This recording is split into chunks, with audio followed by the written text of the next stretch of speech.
Bueno, vamos a hablar un poquito sobre el tema con el que tendríamos que trabajar hoy en la clase, que es esta unidad que yo, como les decía, tuve que agregar o que inicialmente no estaba para las clases presenciales por un tema de tiempo, ¿sí? Pero que está siempre en el programa de literatura de quinto humanístico. Y es la unidad de textos de origen religioso o de inspiración religiosa. En general se trabaja con fragmentos de la Biblia y a partir de eso se puede hacer un trabajo también comparativo con otros textos religiosos o no, o trabajar específicamente con varios fragmentos de la Biblia, pero sí teniendo en cuenta a la Biblia como un texto religioso, sí, pero desde el punto de vista literario.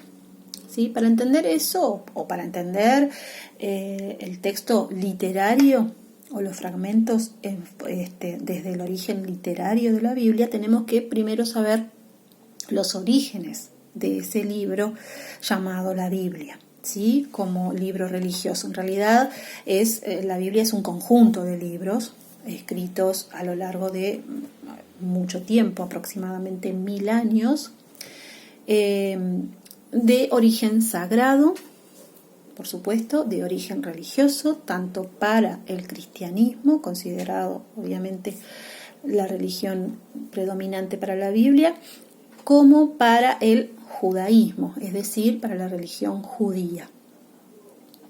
Eso es la Biblia para ellos, es un conjunto de libros de inspiración divina y que tiene, tanto para los judíos como para los cristianos, en sus distintas versiones, la finalidad o lo que significa como tal la Biblia es la palabra de Dios y ser un nexo entre esa palabra de Dios y la humanidad, es decir, el registro de la palabra de Dios a través de los siglos. Este nombre fue usado por primera vez por los hebreos antes del nacimiento de Cristo. Obviamente los judíos solamente reconocen, la religión judía solamente reconoce el Antiguo Testamento y por lo tanto todo lo que sea antes del nacimiento de lo que conocemos como Jesús de Nazaret. Y a partir de ese Antiguo Testamento encontramos diferentes idiomas, diferentes versiones y diferentes libros, lo mismo que con el Nuevo Testamento, que es el libro que aparece a raíz del nacimiento del Cristo de los cristianos, justamente de Jesús de Nazaret. Los libros que la forman fueron escritos aproximadamente, como les decía, a lo largo de aproximadamente 1000 años, entre el año 900 antes de Cristo y el 100 después de Cristo, abarcando así tanto el Antiguo como el Nuevo Testamento. Como les decía, entonces, obviamente, la religión de los hebreos, de los judíos, acepta solamente lo que es los libros del Antiguo Testamento, los libros creados antes del nacimiento de Jesús, ¿sí? La palabra de los aquellos destinados a registrar la palabra de Dios antes del nacimiento de Jesús, que es obviamente el Jesús de los cristianos. Los cristianos, por su parte, reconocen ambos libros, tanto el Antiguo Testamento, en el que se puede ver, en el que se narra la historia de los hebreos, además de lo que podemos encontrar como origen, el origen del hombre, el origen del universo, el origen, ¿no?, para la religión, y reconocen también el Nuevo Testamento, que por supuesto es lo que se narra es la vida, la muerte y la resurrección de Jesús. Eso para tener una idea. Otra cosa que tenemos que tener en cuenta, obviamente, es que fue escrita en varios idiomas a lo largo del tiempo por las razones evolutivas y por razones de disposición geográfica, ¿no? Fue escrita principalmente en hebreo, pero también se sabe que en sus orígenes fue escrita en arameo y después en griego. ¿sí? El Nuevo Testamento está casi todo escrito en griego, que después fue traducido a los distintos idiomas, y de allí el origen de la religión católica.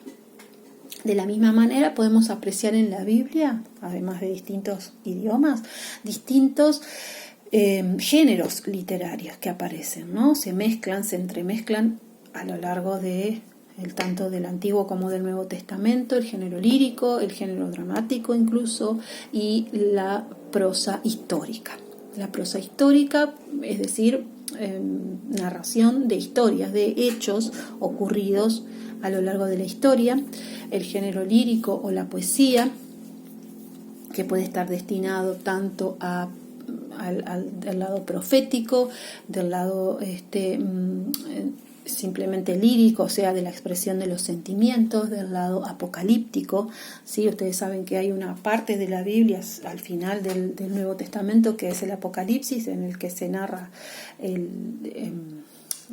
la revelación sobre el fin de los tiempos, y entonces a partir de ese género también hay una expresión apocalíptica, como en otros géneros también se narra eso, ¿sí? Pero podemos distinguir por lo pronto género lírico, género dramático, con distintas intenciones, digamos, en las que aparece sobre todo el diálogo entre personajes históricos reales o no, y el género de la prosa histórica. En el Nuevo Testamento encontramos sobre todo distintos géneros a los nombrados ya anteriormente, como el género histórico, sí, el género epistolar, es decir, cartas, que son las cartas de carácter doctrinal de los apóstoles, y el género apocalíptico, como decíamos hoy, que es ese de la revelación del fin de los tiempos, ¿no? De forma también alegórica, es decir, aparecen alegorías, ¿sí? Igual que, ¿se acuerdan?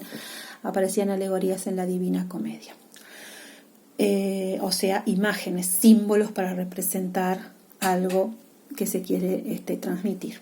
Podemos a su vez encontrar distintos estilos literarios, distintas figuras retóricas como paralelismos, como comparaciones, estilo figurado, todo eso a partir del análisis global de la Biblia, que no es nuestro cometido, ¿sí? A mí me interesa sobre todo adentrarnos en dos textos, dos fragmentos de la Biblia que son parábolas. ¿Sí? ¿Qué son las parábolas? Bueno, son relatos figurados con una intención, es decir, que derivan en una enseñanza, con una intención doctrinal o didáctica, en la que se relata algo por analogía, ¿sí? Por semejanza, se relata algo por semejanza para dejar una enseñanza sobre un tema, por supuesto, en este caso religioso, con fin didáctico y de enseñanza moral y religiosa.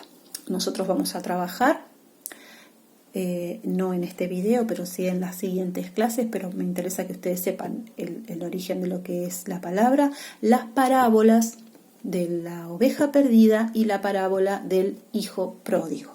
Ambas parábolas se encuentran en el Nuevo Testamento, en la vida de lo que es la vida de Jesús y las enseñanzas que para los cristianos dejó en la Biblia. Así que son esos los textos que vamos a analizar literariamente e históricamente, pero siempre teniendo como base esto que muy brevemente les acabo de contar, y que ustedes tienen a su vez en cuanto a lo religioso y a los orígenes no, pero sí en cuanto a lo literario tienen en el material que les envié a Classroom. ¿Sí? Bueno, cualquier duda me escriben y bueno, nos estamos comunicando y programamos una clase de videollamada para la semana que viene. Chao.